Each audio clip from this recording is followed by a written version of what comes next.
बहुत समय पहले की बात है। शिवनगर नाम के एक छोटे से गांव में दो सगे भाई रहते थे, रघुवीर और भोला। बड़ा भाई रघुवीर शहर के एक सरकारी दफ्तर में क्लर्क था। हर महीने अच्छी तनख्वाह मिलती थी, इसलिए घर में उसी की बात सबसे ज्यादा मानी जाती थी।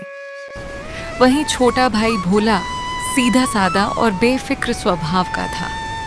उसे अभी तक कोई काम नहीं मिला था। इसी वजह से घर में उसकी कोई इज्जत नहीं थी।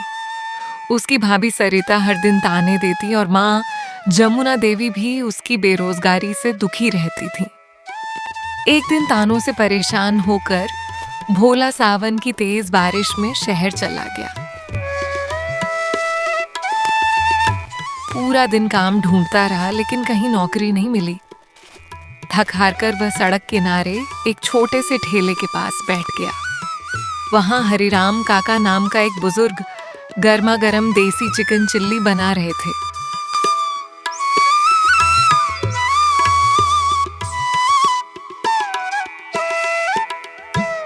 काका ने प्यार से पूछा, बेटा, सुबह से भीगे हुए बैठे हो, लगता है पेट भी खाली है और मन भी।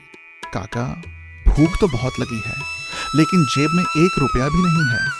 पैसे बाद में दे देना, पहले गरम गरम चिकन चिल्ली खाओ। भूखे पेट कोई लड़ाई नहीं जीती जाती। भोला पहले झिझका, फिर काका के कहने पर खाना खा लिया। पहला निवाला खाते ही उसकी आंखें चमक उठी। काका, इतनी स्वादिष्ट चिकन चिल्ली मैंने आज तक नहीं खाई। अगर मन साफ हो और मेहनत करने की लगन हो तो कल से मेरे साथ काम करना, मैं तुम्हें सब सिखा दूंगा। भोला की आंखों में उम्मीद लौट आई।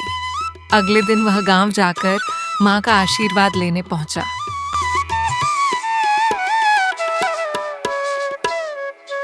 लेकिन घर में उसकी बात सुनकर बड़े भाई रघुवीर और भाभी सरिता उसका मजाक उड़ाने लगे। क्या आप सड़क किनारे चिकन चिल्ली बेचोगे? यही सपना था तुम्हारा? मेहनत का कोई काम छोटा नहीं होता। अगर रोज पैसे लाकर दोगे तो इस घर में रहना, नहीं तो अपना रास्ता देखना। ये सुनकर भोला का दिल टूट गया। अगली सुबह वह वापस शहर पहुंचा। आज मुझे दवा लेने जाना है, पूरा ठेला मैं तुम्हारे भरोसे छोड़ रहा हूँ। काका, मुझे तो अभी ठीक से चिकन चिल्ली बनानी भी नहीं आती। खाना मैं तैयार करके जा रहा हूँ, तुम्हें सिर्फ प्यार से ग्राहकों को परोसना है। याद रखना, मीठी बोली सबसे बड़ी पूंजी होती है।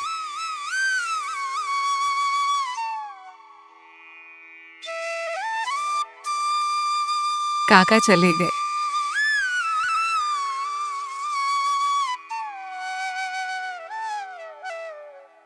थोड़ी देर बाद ग्राहक आने लगे।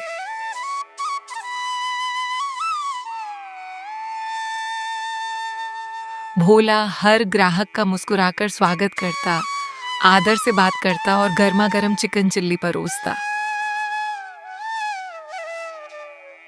लोग उसके व्यवहार से इतने खुश हुए कि दोपहर तक पूरा ठेला खाली हो गया। शाम को हरिराम काका लौटे तो गल्ला देखकर खुश हो गए। उन्होंने भोला की मेहनत की खूब तारीफ की और उसकी पहली कमाई उसके हाथ में रख दी। रात को भोला पैसे लेकर घर पहुंचा। माँ ने पैसे देखते ही उसे गले लगा लिया। भाभी ने पहली बार उसके लिए गरम खाना परोसा।